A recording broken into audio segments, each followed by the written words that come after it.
everyone, welcome back to my channel, and if you are new, welcome. My name is Meg, and today we are doing a get ready with me interview style. So I'm going to be showing you guys the makeup that I would wear for a job interview, what I do to achieve it. I can give you different options on different makeup that you might wear in different settings.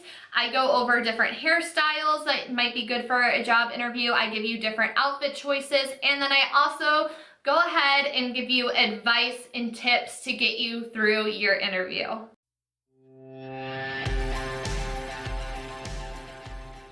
Alright guys, so yeah, today is a chit chat get ready with me. It's just basically different segments of the video. I'm going to be showing you the makeup first, then I think I'm going to go into hair, show you different outfit choices, and then the last portion of the video will be tips and advice for surviving your interview and the questions they might throw your way. So if you're interested in any of this, you're in the right place, and let's go ahead and get into it. Alright you guys, so I'm going to try to keep this like as easy as I possibly can, and as you guys can see, I kind of cheated a little bit, and like I have a couple of steps on my face, so I'm just going to walk you guys through that.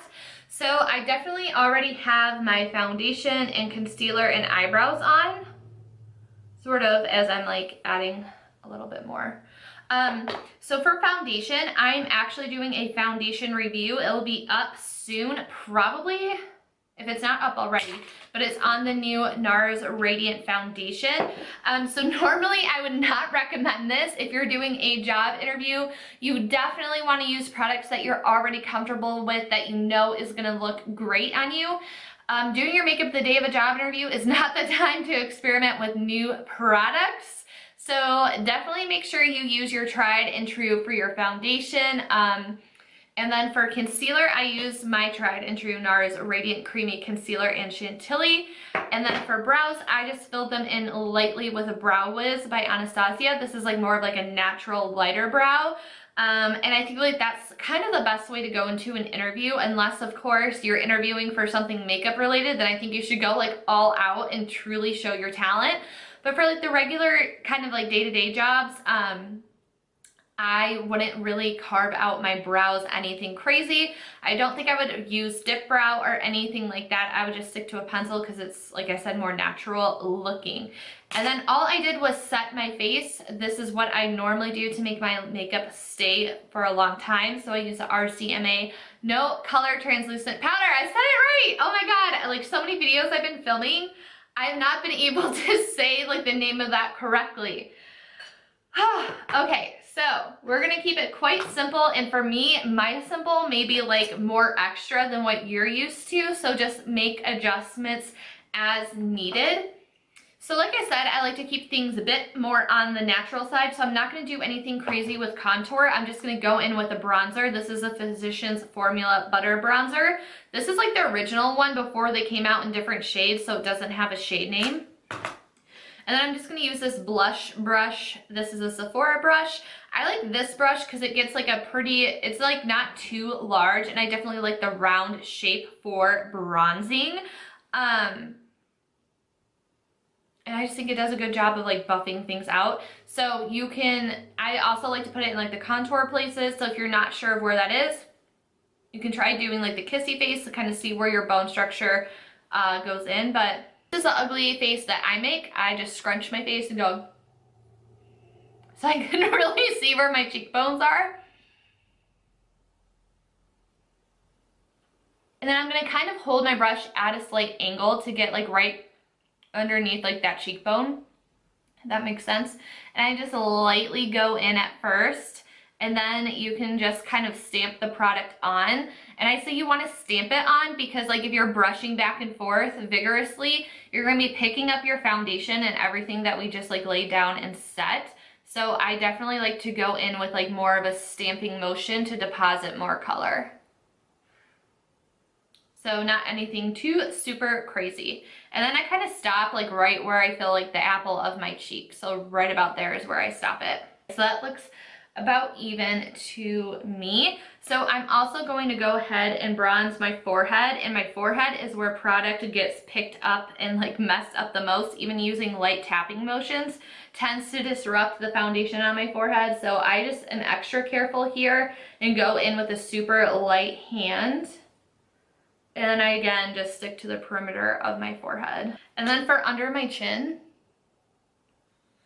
I don't really focus on stamping it. I just kind of go back and forth lightly. Now normally you would like want to blend your foundation down your neck, but because I'm doing a wear test, I kind of want to see like if it changes colors throughout the day, yada yada yada, so I didn't blend it down to my neck or anything.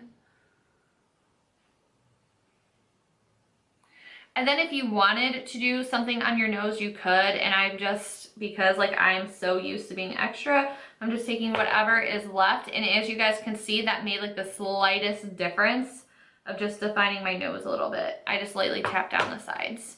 I can see my foundation starting to break up. Okay, so now that we are done with that, I'm gonna move on to blush. I like to use really muted blushes. This is what I use pretty much every single time I do my makeup. It's kind of like a dusty rose, you know, more on like the neutral side. This is called Partey by Tarte. This was like, I think what Sephora had like as part of like their birthday gift last year. And then again, I just kind of like smile like this. And I don't start here, I start further back, and again, I'm holding my brush at an angle, and I'm using this blush brush that is angled. And I just kind of do like light little motions. I like focusing most of the blush like on the middle of my cheek, and then whatever's left, I kind of swoop around to like the actual apple. I don't like having a lot of blush right here. I like having it blended into my bronzer. And again, that's why I like choosing more like the muted, like dusty rose color blushes, because I feel like it just blends really nicely into the bronzer. I still have to go in with a highlight because that's just me. You don't have to. This is the Becca Moonstone highlight. It's definitely more like I would say it's a tame highlight. But I just go in with this Morphe M510. It's like very fluffy. And again, if you want, you can tap off the extra. But I just, again, I hold it at an angle. And I just focus it mostly right here. And then whatever's left, I'm like barely touching my face. I'm kind of bringing it around in like that C motion. And then I'm going to take some down the center of my nose. And then again, like I'm barely touching the bristles to my face, and I just like to highlight my Cupid's bow.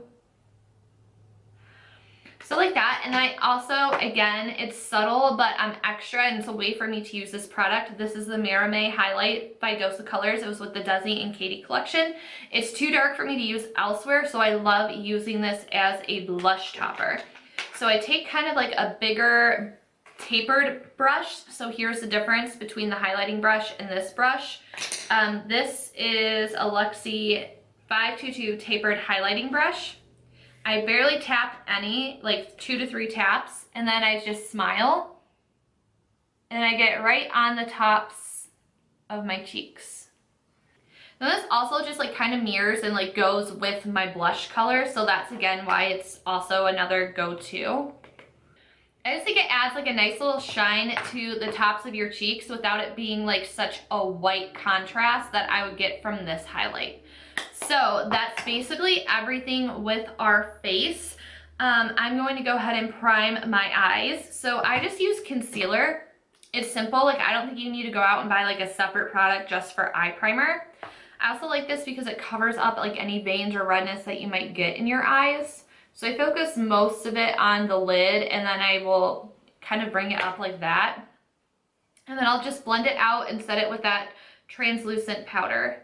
I think if you're going into an interview and you feel like you're gonna throw up and like you're so anxious, that's totally normal. I had an interview like literally like 2 weeks ago, and I was like, they scheduled me 2 weeks in advance, which I kind of hated. Because on that, I was like a nervous, like anxious wreck for like the 2 weeks before my interview. And it was for like a job that I was already doing like in the previous state that I lived in. It was like for like my career job. So it's just, it's like weird because it's like, you know what you're talking about. Like I feel like I was really good at my job, what I was doing before. And so it's it's weird because it's like you have like some confidence knowing like I know what I'm talking about when it comes to details of the job, but then at the same time it's almost like I'm gonna feel like really stupid and embarrassed if like I don't get this job. So it's definitely a weird feeling. And if you don't know like anything about the job like that you're going into, if you've never done it before, try to look up some research. I wouldn't go crazy, but like you could basically, job interviews, it's just like bullshitting. So like if you're really good, like in college, if you're really good at bullshitting in papers, you really shouldn't have that much of an issue like bullshitting your way through a job interview. That's honestly what I did for my career job. I just kind of BS my way through it and like I got the job, and like I felt like the people, the panel that interviewed me like loved it. So, and it's also okay to just like have like that little, because like job interviews are awkward, they are uncomfortable. I feel like the people that are interviewing this know like you're gonna have some kind of nerve. So it's kind of like a nice way to break the ice. I'm just gonna go in with my Urban Decay Chill Makeup Setting Spray, cool and hydrating. It's also a way to just break the ice when you're in there talking with them, is to just be like that's just what I did. I just flat out said like, oh my gosh, like I'm so nervous right now, I'm sorry. Because like they were just like trying to warm me up and be like, oh, where'd you move here from, blah, blah, blah. And I was just like, I'm sorry, like I'm so nervous right now. And they're like, oh no, it's okay, like we get it. And like they definitely made an adjustment to try to make me feel more comfortable. So hopefully, you know, if you're interviewing with a good employer, they'll try to make you comfortable and feel confident during your interview. I don't know, maybe I just got lucky with that. All right, you guys, I said I'm gonna keep it simple and I mean it. So I'm just gonna go back in with the Mira May highlight and I'm just gonna use that on my eyes today. I'm not gonna put a crease color or anything because again, I just wanna keep it simple. I think the key is that you definitely wanna look presentable, but you don't want your makeup to almost be like distracting. So I am just going to go ahead and use this Soho brush. It's not marked, but it's just like a nice little tapered flat brush. And I might end up applying with my finger too. I'm just gonna keep this on my lid.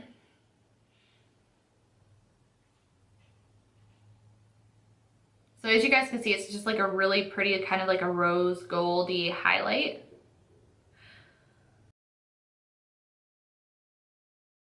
I'm just gonna go ahead and take a big fluffy brush and just blend the edges. So now I'm just gonna go in with mascara. I use my Maybelline Falsies Push Up Angel mascara on my top lashes. This really combs through and separates the lashes. Then for volume and thickness, I go in with the Maybelline Big Shot Colosso. This is a Shayla one.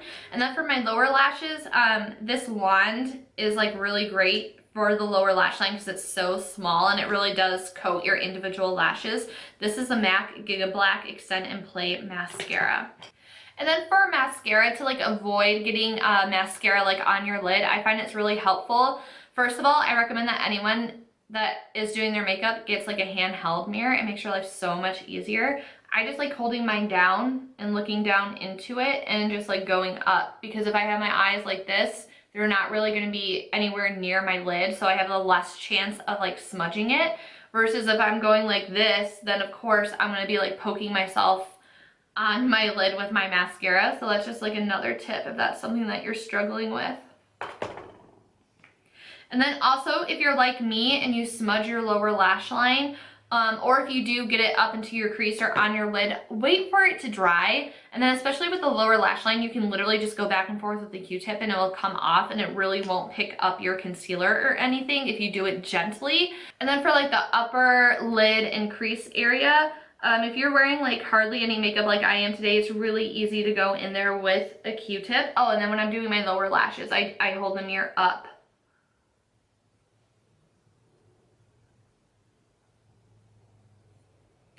Anyways, if you, I just distracted myself.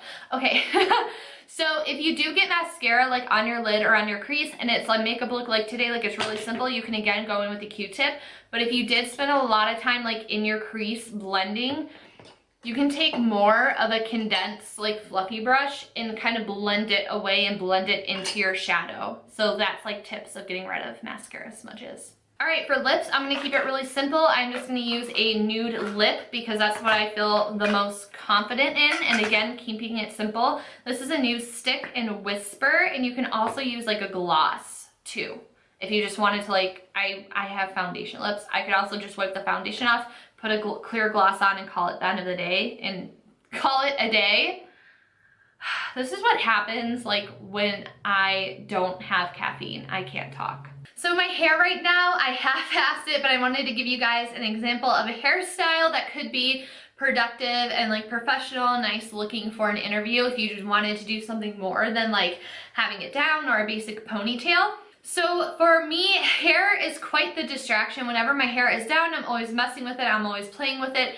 So for me, in an interview where I need to be focused, I'm better off with my hair back and away from my face. So when I had my first interview about 2 years ago, I kept it really simple and sleek. I just pulled all my hair back into a sock bun and it looked really nice with like this pink dress that I was wearing. You guys will see in a minute. So basically for the interview that I had 2 weeks ago, this is what I did, only it was a lot nicer looking and I took my time with it.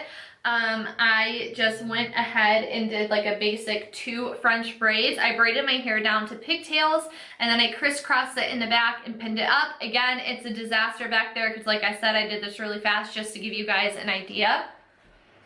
So this is what the back of my head looks like. Obviously, you would make sure that you hide the hair ties and you would use smaller or clear hair ties and you would tuck things in.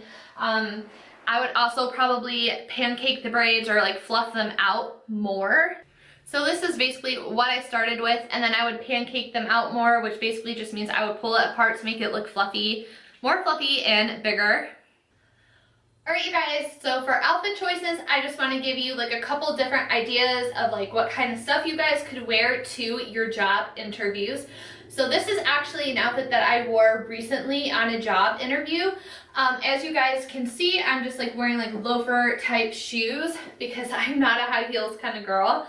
And then also you can see in the lighting, there's like this faux leather paneling on these pants. And it also has like some zippers. I got these pants from Express. The blazer that I'm wearing, I got from H&M like years and years ago, but I'm sure you could find something similar. And then for my top, by the way, you can see like my bra through it. So obviously you would wear like a nude colored bra, but it's also, again, it's just like a peplum style top. It's something that is what I think is like flattering for my body shape. It's something that I can feel comfortable in this outfit because I think that that is something that's really important. You want to dress in something that you're comfortable in. You don't want to dress in something that's like too tight or like you don't feel confident in, that you feel self-conscious in, because it's just another thing in the back of your mind. And you also want to make sure that you're wearing nice but comfortable clothes because again, you don't want your clothes to be a distraction to you.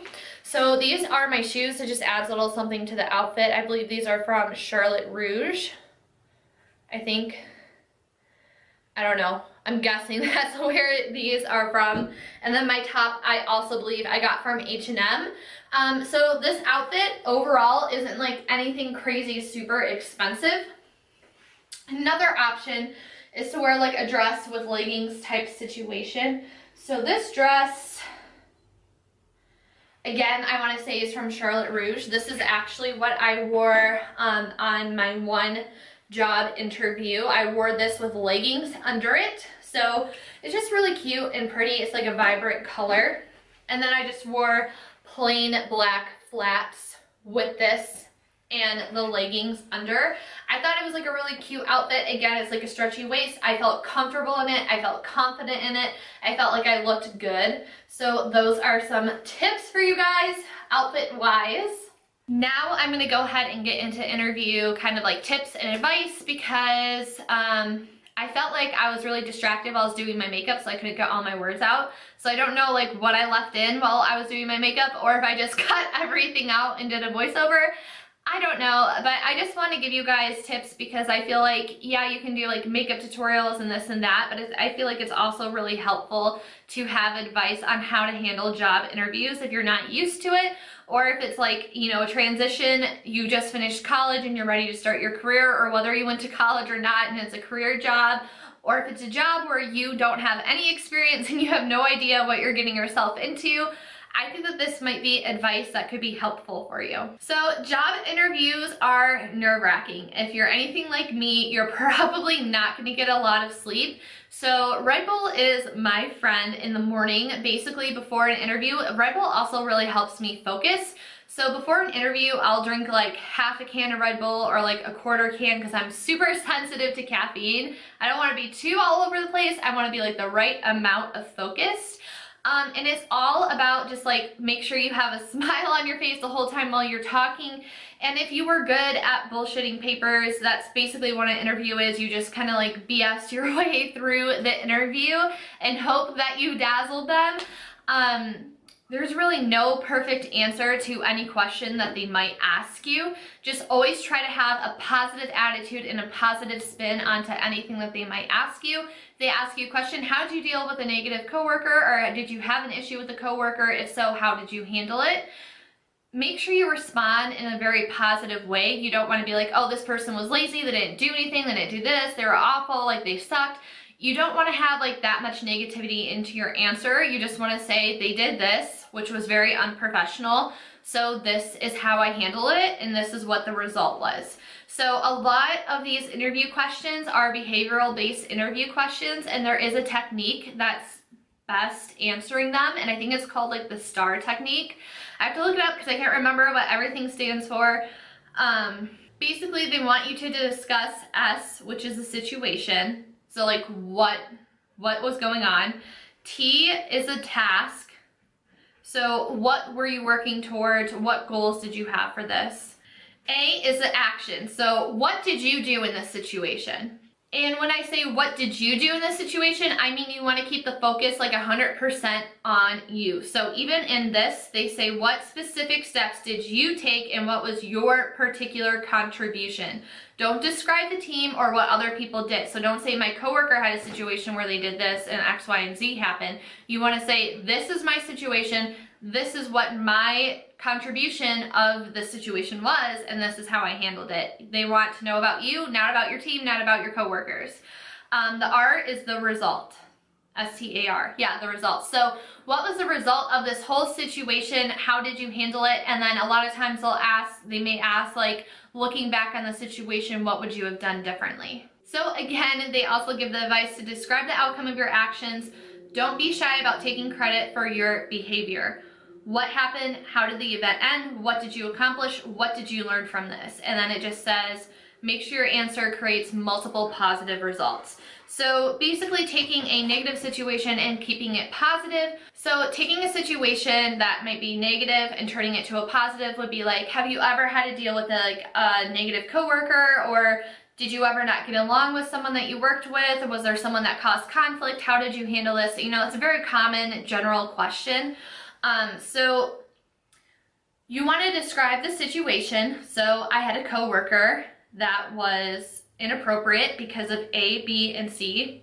This is what he did that affected me, and you can also say it affected the team.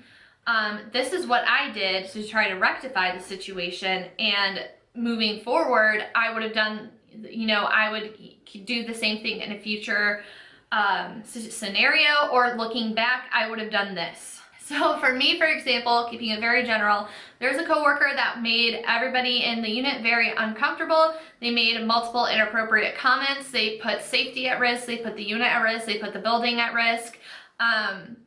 This is how I handled it, and once there wasn't a solution or an improvement to the way that I tried to handle it, I went to my supervisor to discuss the issue. So I could just say, moving forward, I would have brought it to the attention of my supervisor earlier, because communication is really important, whether that's communication between your coworkers, your clients, or your supervisor. It's important for everyone to be on the same page.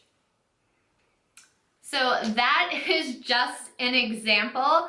But that's just how a lot of places seem to be interviewing now. And just like for another one could be like, how did you build rapport with a difficult client or someone that wasn't susceptible to your ideas or to connecting with you? So you can use, don't always feel like you have to use previous work experience. Like for the other example I gave, you can talk about a time you worked on a group project in school with someone and they were being difficult and how you handled that situation. For this, you could talk about, again, like building trust with a client, like if you're in the business world, this can be like a really easy question for you to answer. Anytime you work with someone and there's not that initial trust there, you can pull that as an example. And then another popular question is, when was the time you had to make a difficult decision? What was the outcome? Would you change anything? So when I first interviewed for my entry-level position, I used moving across the country away from my family, not really knowing anyone, as an example of a difficult decision that I had to make. Again, it doesn't always have to be work related. So if you're going into an entry-level position or a position where, like, say you're doing marketing and you have no marketing experience, pull from your other life examples and other life situations that you can use in your interview. But yeah, I hope you guys kind of found this helpful. It's normal to be nervous. I can even talk and here I am just filming a video. So it's cool to call yourself out on your mistakes like I just did. All right, my dogs are running around like crazy because they want to eat dinner.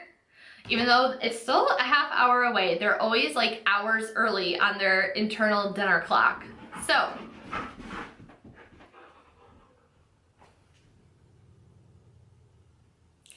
I hope you guys found this video helpful. If you guys have any tips that you want to share for other people to see, leave them in the comments below. I think that this is like a great opportunity to like help each other, because at the end of the day, I feel like that's what I love to do. I love to help people. I like to give people advice as best as I can. So I hope you guys found this helpful. Don't forget to subscribe so you don't miss out on future videos of mine. Thank you so much for watching, and I will see you guys next time. And my dogs also say goodbye and good luck. Bye, guys.